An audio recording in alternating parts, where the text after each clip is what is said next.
Baliapal block Madhupura पंचायतर बड़सिमुलिया रावणपड़ी पड़िया BJD दलर विशाल कर्मी सम्मेलन अनुष्ठित हो जाइछि। मधुपुरा पंचायतर बीजेडी सभापति रजनी गिरी पौरोहित्य करथिले। आयोजित सभारे पूर्वतन सांसद तथा स्टार प्रचारक इंजीनियर रवींद्र कुमार जेना बस्ता निर्वाचन मंडलीर सर्वांगीन उन्नति कराजिबा, बेरोजगार युवक युवती मानक नियुक्ति प्रदान करिया पई शिल्प संस्था प्रतिष्ठा, बालियापालर सूताकलकु पूर्ण चंचकता करी कर्मी मानक सह विश्वासघातकता करी दल परित्याग करिसंती। से संबंध में पुखानुपुंख बुझाइथिले। बस्ता निर्वाचन मंडलीर विधानसभा प्रार्थी सुभाषिनी जेना बस्ता निर्वाचन मंडलीर विकास क्षेत्र में निजकु नियोजित करिवे बोली कही शंख चिन्ह रे भोट देवाकू अनुरोध करथिले।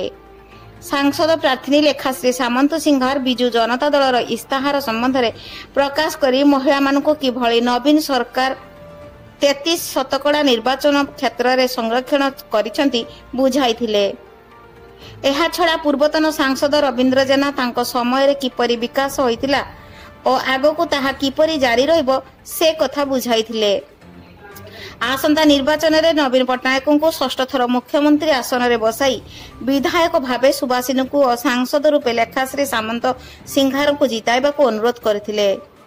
एही समावेश रे समाजसेवी सौम्यदीप चक्रवर्ती, मनमथ बारिक, भास्कर साहू, राजनेता अजय पात्र, 23 नंबर जिला परिषद वेणुधर जेना, कृषक मोर्चा जिला सभापति अजय सामल, बस्ता निर्वाचन मंडली सहपर्यवेक्षक रणजित महापात्र, वंशीधर परिड़ा, कीर्तन महाना, बाबाजी नायक, चगला नायक उपस्थित थिले। बालियापालरू भीष्मचरण मल्लिकଙ୍କ रिपोर्ट, मोबाइल टीवी।